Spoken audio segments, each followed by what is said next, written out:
नमस्कार बच्चों। थर्मोकेमिस्ट्री के इस लेक्चर सीरीज में आपका स्वागत है। और आज हम पढ़ेंगे हीट ऑफ कंबशन, या फिर जिसे हम क्या बोलते हैं, एंथैल्पी ऑफ कंबशन। तो आइए शुरू करते हैं बेटा। हीट ऑफ कंबशन या enthalpy of combustion.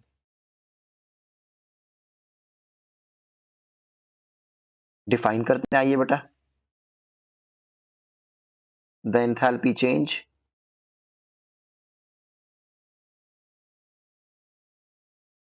When 1 mole of a substance is burned in excess of oxygen, या फिर subjected to combustion, is known as enthalpy of combustion। आसान सी डेफिनेशन है बेटा। Is known as enthalpy of combustion of that substance. क्या कह रहा है बेटा?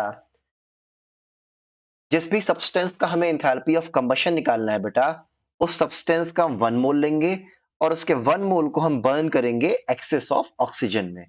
जब भी हम किसी चीज को एक्सेस ऑफ ऑक्सीजन में बर्न करते हैं, उसी को हम क्या बोलते हैं? कंबशन। क्या बोल रहा है बेटा? Enthalpy change when 1 mole of a substance, when 1 mole of a substance को आप क्या करोगे? बर्न करोगे एक्सेस ऑफ ऑक्सीजन में। तब जो एंथैल्पी चेंज होगा, उसी को हम लोग क्या बोलेंगे? Enthalpy of combustion. और कंबशन मतलब क्या होता है बेटा?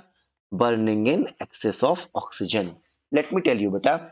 जैसे मान लो मैंने लिखा carbon plus O2 gas, half O2 gas forms CO gas. और दूसरा मैंने लिखा बेटा कार्बन प्लस O2 गैस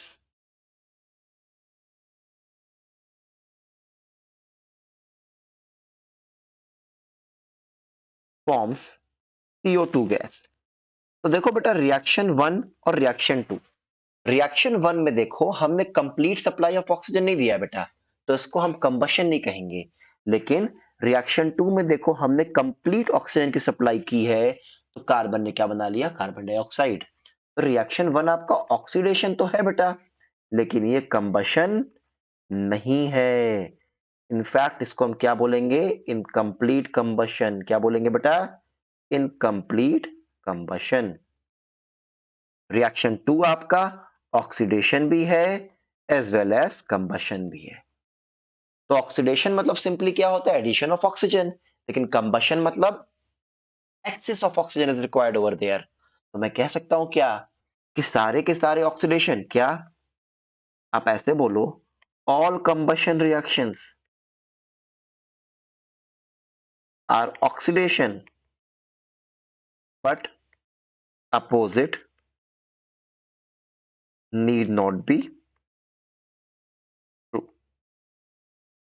आई थिंक मैंने कंबशन आपको समझा दिया। क्या मेरी बात समझ में आ रही है? बताइए, इसमें कोई दिक्कत तो नहीं है? चलिए फिर आगे बढ़ते हैं। नेक्स्ट पॉइंट आप देखो बेटा, कंबशन की रिएक्शन जो होती है इन जनरल, वो कैसी होती है? एक्सोथर्मिक होती है। सिंस combustion reactions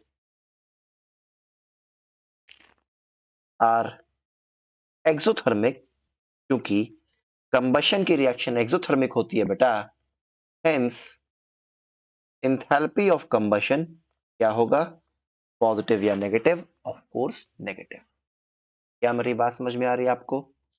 इसमें कोई दिक्कत तो नहीं है? चलिए फिर, जो जो पॉइंट्स मैं बताऊं ध्यान से आप दिमाग में बैठाओ, उसको समझने की आप कोशिश करो। ठीक है, चलिए नेक्स्ट पॉइंट आप देखो। नेक्स्ट पॉइंट क्या है? मान लो बेटा, मान लो कंपाउंड में, या फिर आप ये समझो, combustion of hydrocarbon always give CO2 and H2O only. क्या कह रहा है बेटा?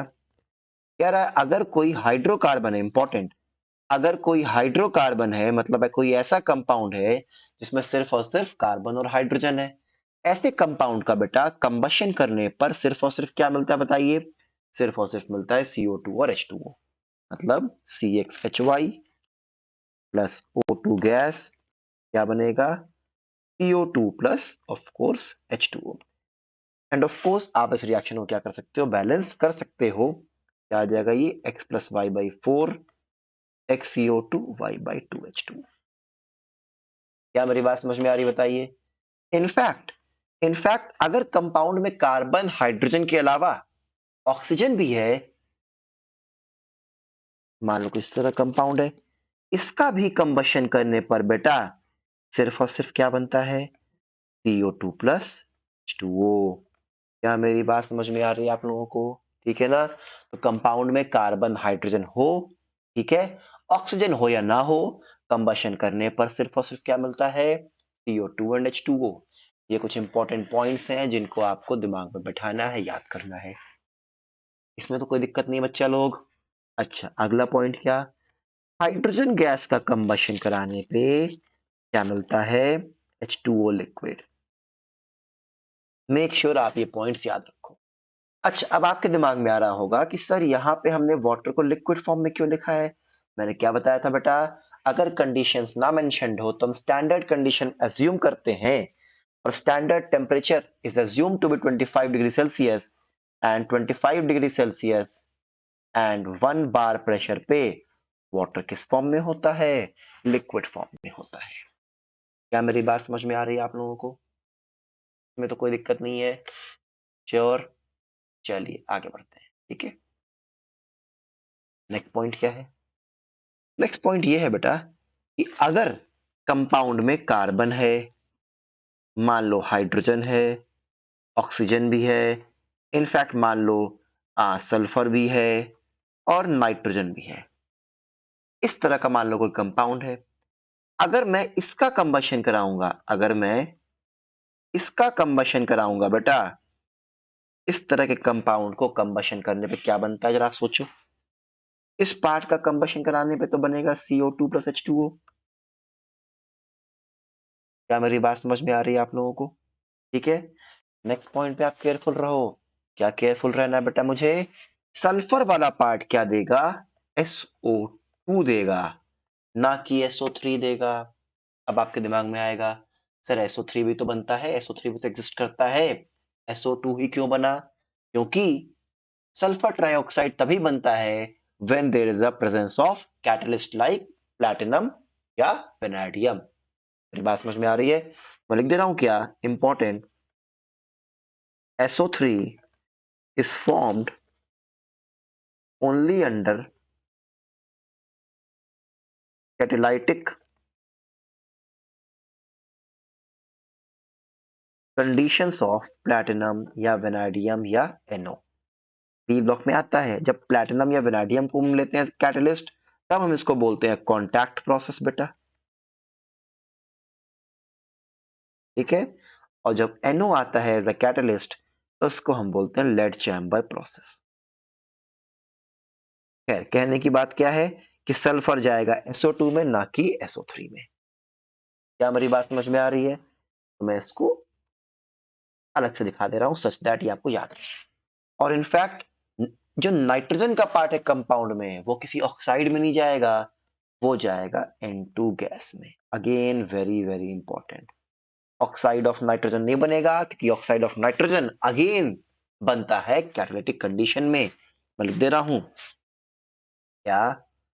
Oxide of nitrogen is formed only under catalytic condition. ये सब छोटी छोटी हैं लेकिन मोटी बातें हैं, ठीक है ना? Make sure you remember all this. Next point क्या बोल रहा है बेटा? Important, for solid elements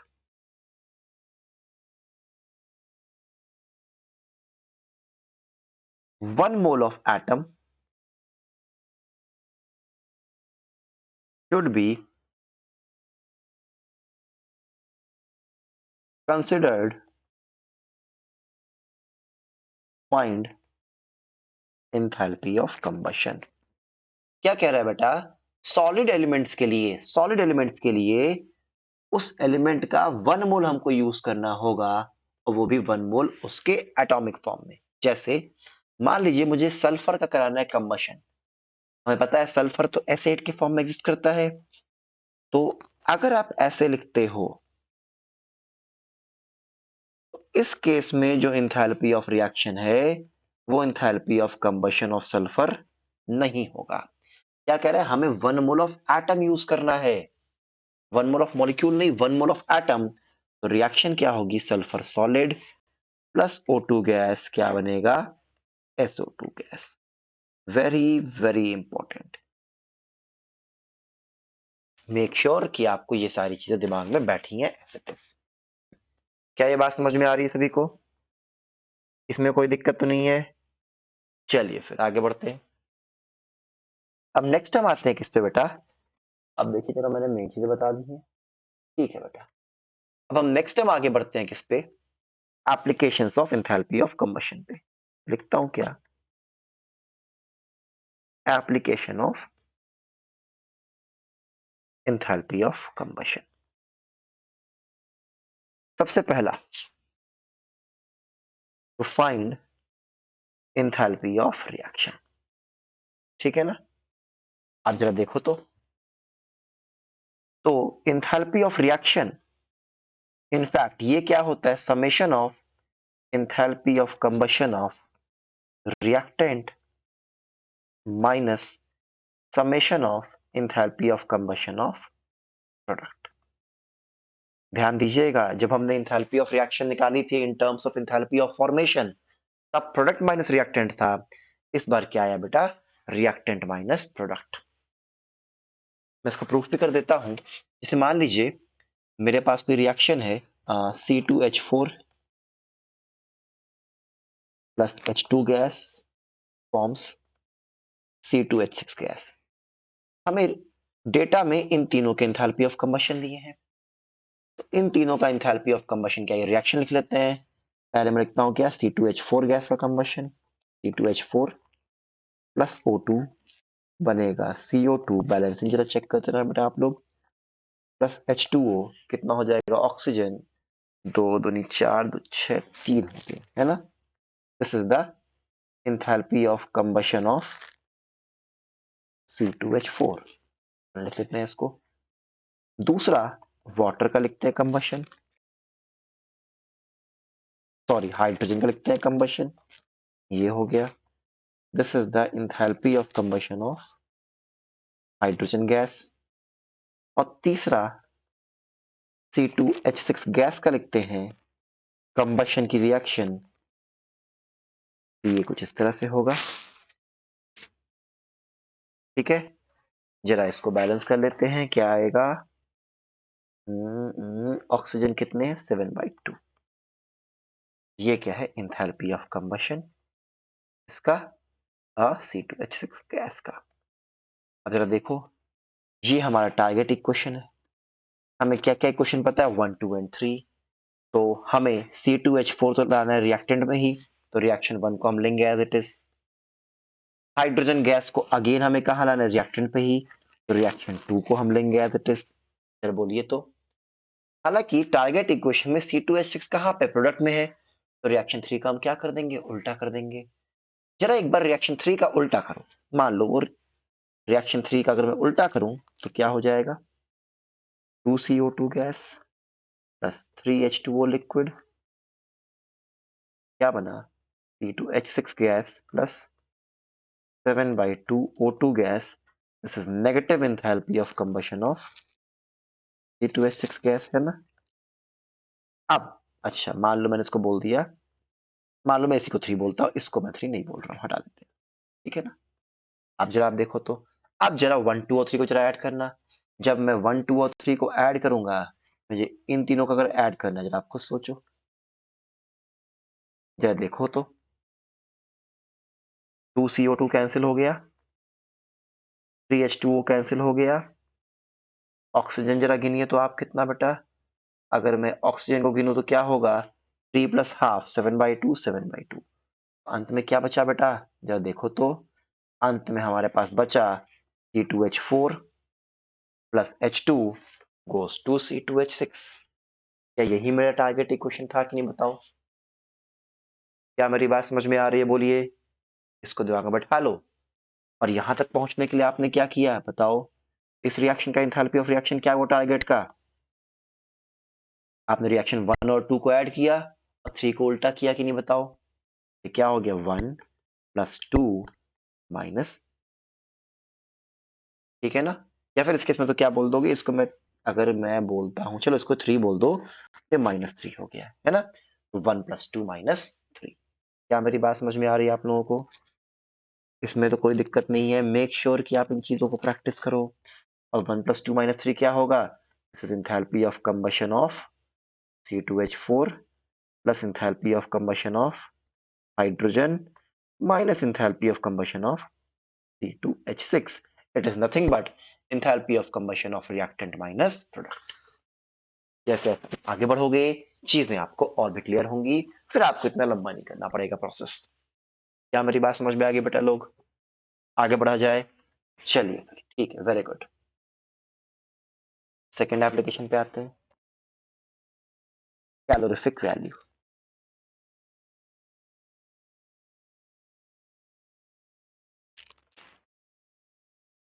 calorific value क्या होता है बेटा? कैलोरिफिक वैल्यू एक ऐसा पैरामीटर होता है, कैलोरिफिक वैल्यू एक ऐसा पैरामीटर होता है जो कि किसी हमको फ्यूल की एफिशिएंसी के बारे में बताता है, ठीक है ना? अ parameter which tells us about the efficiency of fuel। कौन सा फ्यूल कितना अच्छा है, कौन सा फ्यूल कितना अच्छा है, ये हमें कैसे पता चलेगा बेटा? By observing the calorific value, by observing the calorific value. क्या मेरी बात समझ में आ रही है आप लोगों को? अब ये कैलोरिफिक वैल्यू होता क्या है, ठीक है? कैलोरिफिक वैल्यू जो होता है वो in fact calorific value, it is nothing but magnitude of enthalpy of combustion upon molar mass of that fuel। क्या मेरी बात समझ में आ रही है? तो इसका मतलब आप क्या बोल सकते हो कि calorific value it is basically enthalpy of combustion पर ग्राम, ठीक है ना? ठीक है, तो जिस फ्यूल की कैलोरिफिक वैल्यू जितनी ज्यादा होगी वो उतना ही एफिशिएंट होगा, ठीक है ना? उससे पर ग्राम उतनी ही ज्यादा हीट निकलेगी। Let me give you an example. जैसे मान लो मैंने एक फ्यूल लिया ए, मैंने दूसरा फ्यूल लिया बी। अगर मैं एंथैल्पी ऑफ कंबशन लिखूं, मान लो इसका एंथैल्पी ऑफ कंबशन था बेटा -2000 किलो जूल पर मोल, ठीक है? और मान लो इसका था -1000 किलो जूल पर मोल, ठीक है? मोलर मास मान लो दिया है ए का 100 दिया है, और बी का मोलर मास आप मान लो कितना दिया है, 10 दिया है। तो अगर मैं कैलोरिफिक वैल्यू निकालूं बेटा, ए की कैलोरिफिक वैल्यू कितनी हो जाएगी, 2000/100, 100 मोल पर ग्राम। मोलर मास कितना होता है ग्राम पर मोल में ना, ग्राम पर मोल, ग्राम पर मोल। तो कैलोरिफिक वैल्यू कितनी हो गई, मैग्नीट्यूड ऑफ 200/100 कितना हो गया बेटा, ये 20 किलो जूल पर ग्राम। और इस केस में कितना, 1000/10, तो ये 100 किलो जूल पर ग्राम। तो पर ग्राम हीट रिलीज ज्यादा किसमें हो रही है, ए या बी? ऑफ कोर्स बी में। तो B is a better fuel. ये नहीं कि आपने एंथैल्पी ऑफ कंबशन देखा कि सर पर मोल तो ए में ज्यादा रिलीज हो रही है तो ए इज अ बेटर फ्यूल, नहीं। आपको क्या देखना है कि पर ग्राम कितनी हीट रिलीज हो रही है। क्या मेरी बात समझ में आ रही है आप लोगों को? इसमें कोई दिक्कत तो नहीं है? तो जब भी आपको किसी फ्यूल की एफिशिएंसी के बारे में बताना है, you have to look at what, you have to look at the value of calorific value. क्या मेरी बात समझ में आ रही है? अच्छा, amongst conventional fuel, conventional fuel मतलब बेटा जो फ्यूल्स हम यूज कर रहे हैं आजकल, परंपरागत फ्यूल, इसमें excluding except nuclear energy, except nuclear energy, ठीक है ना। तो कन्वेंशनल फ्यूल में बेटा hydrogen gas has maximum calorific value, और इसकी calorific value approximately 145 kilo joule per gram के आसपास होती है।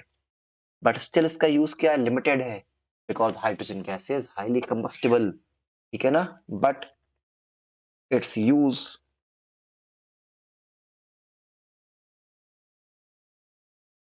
इज लिमिटेड टू इंडस्ट्रीज, इसका यूज सिर्फ इंडस्ट्रीज में होता है, ना कि डे टू डे लाइफ में उतना यूज होता है, because of its combustible nature, because of technical issues, due to its combustibility, combustibility, high combustibility, इसको आप टेक्निकल इशू भी लिख सकते हो, है ना। क्या मेरी बात समझ में आ रही है? Next point, amongst hydrocarbon of comparable mass, जो हाइड्रोकार्बन बेटा कंपैरेबल मास के होंगे, जो हाइड्रोकार्बन कंपैरेबल मास के होंगे बेटा, उसमें number of hydrogen by number of carbon जितना ज्यादा होगा, कैलोरीफिक वैल्यू उतना ज्यादा होगा। हालांकि this is not a rule, but हाँ, अगर हाइड्रोकार्बन आपके कंपैरेबल मास के हैं तो जिस हाइड्रोकार्बन में H/C जितना ज्यादा होगा, उसकी कैलोरीफिक वैल्यू भी उतनी ही ज्यादा होगी। एग्जाम्पल देता हूं आपको, CH4, C2H6, C2H4, C2H2। तो अगर मैं H/C निकालूं, 4/1 हाइड्रोजन बाई कार्बन, 6/2, 4/2, 2/2, ये तो 2 हो गया, सॉरी ये 1 हो गया, ये 2, ये 3, ये 4। इनफैक्ट कैलोरीफिक वैल्यू भी अगर आप देखोगे तो क्या होता है, CH4, C2H6, C2H4 and C2H2, ठीक है। क्या मेरी बात समझ में आ रही है आप लोगों को? ठीक है, फिर मैंने जो पढ़ाया आपको आज, उसको आप रिवाइज करना, पढ़ना। That's it for today. Thank you all and a very happy learning. Thank you बेटा, थैंक यू।